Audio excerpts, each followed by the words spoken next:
Hi, I'm Aaron, and I'm with Data Collection. Hi, I'm Raymond, and I'm with Data Analysis. Hi, I'm Joyce, and I'm with Data Collection. In our daily lives, different colors are associated with different emotions. Cartoonists tend to use red to emphasize anger, blue with sorrow. Hence, this is why many people use the phrase, feeling blue. Yellow is also used to represent warmth and happiness.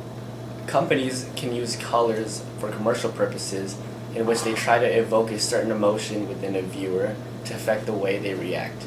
This can be seen when trying to increase sales, push for action about a cause. An example would be gun violence, and when trying to promote a certain candidate. We were interested in the effectiveness of this, which led us to the question, does the color of a facial expression affect how people perceive the emotion expressed? Hi, I'm Hanya Hendrickson, and I'm the lead interviewer for the Alhambra branch of Data Collection. And I'm Dylan Garcia. I'm the assistant lead interviewer for the Alhambra branch of Data Collection. Assistant 2, the lead Assistant interviewer. lead. Assistant 2. I am the assistant lead. Assistant 2. Don't listen to her.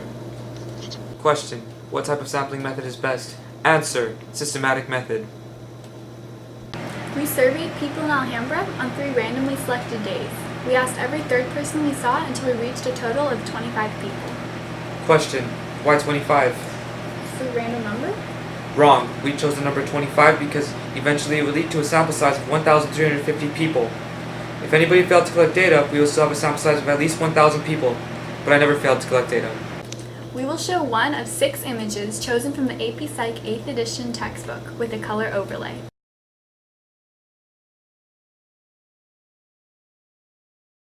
Each picture shown is predetermined by a random number generator. The picture has an expression of a man who is 50% angry and 50% happy. Each resident will rate the image from 1 through 10 based on their perception. 1 will be an angry perception, 5 will be a neutral perception, and 10 will be a happy one. We gave them 2 seconds to avoid bias. Hi, my name is Sita and I'm part of Data Collection. So some problems that we encountered were that some people did not want us to survey them even though we asked them politely. Do you mind if I ask you a few questions about our survey? Yes. And some people were colorblind.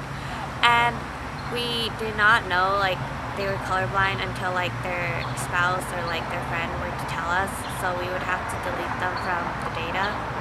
We also encountered problems in that people couldn't see what color it was based on our phone. Some people printed it out and some people showed it on their phone, so it could have caused some biases because there's tinted colors on different ink tones and such. Well, to avoid the biases and problems, we could have just printed all the pictures on one printer and used that same sheets over and over again. And to help with the lighting and shading, we just don't use our phones in general, and we could ask the people who we surveyed to take off their glasses and such.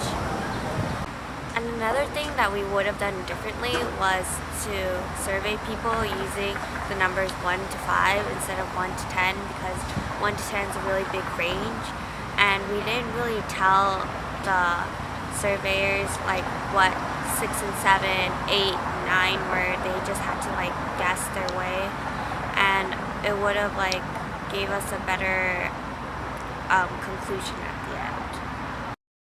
Hi, I'm Sam and I'm with Data Analysis. So following data collection, we had a total of 6 different Google Sheets. And I know I didn't want to hand count all 1,350 responses. So I ended up summarizing all of it into a 6x10 pivot table on Google Sheets.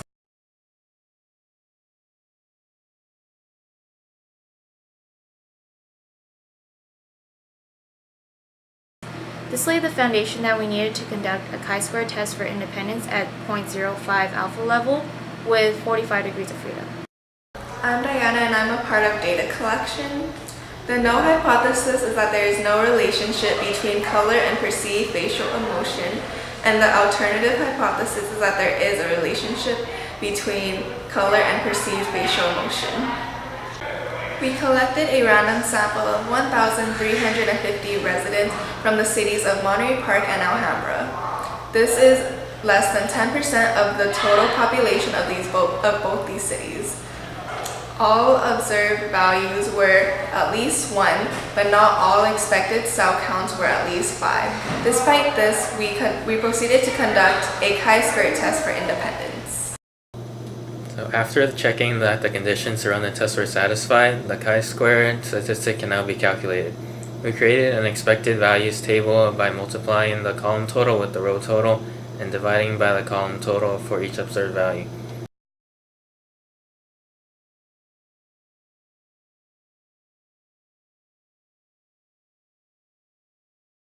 Using the formula of observed minus expected squared divided by expected for each value, the sum is taken, and we get the chi-squared statistic of about 206.959.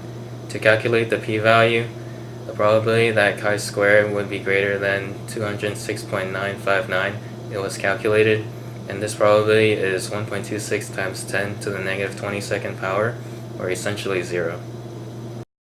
I'm Nicholas and I'm part of data analysis. Our p-value of 1.26 times 10 to the negative 22 is smaller than our alpha level of 0.05. This indicates that the probability of our results happening by pure chance is very low. We reject the null hypothesis and conclude that there is a relationship between color and perceived facial expressions. So some of the factors that we could account for is that we made a type 1 error in which we rejected our null hypothesis, when in reality there was actually no relationship between color and perceived emotion of a facial expression. We conclude that facial color does impact the perception of emotion displayed, and that specific colors result in the perception of either an angrier or happier face. For example, our data shows that a face with a red color overlay yields a more negative response from the surveyee, which is an angrier perception of the face.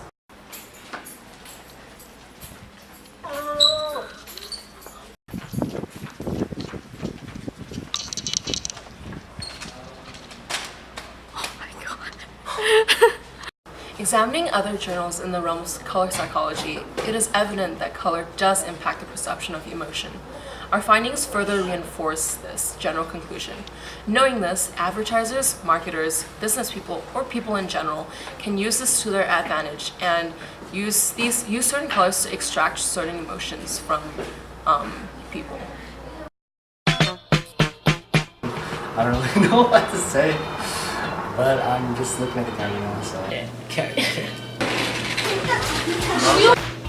Each resident will rate. So this is Thor, and this is my favorite character in Marvel Universe. Less than 1.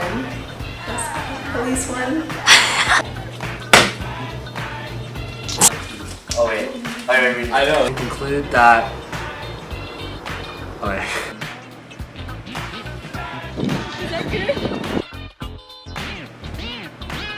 I need to tell you why, and I think I'm done, right? But I never failed to collect data.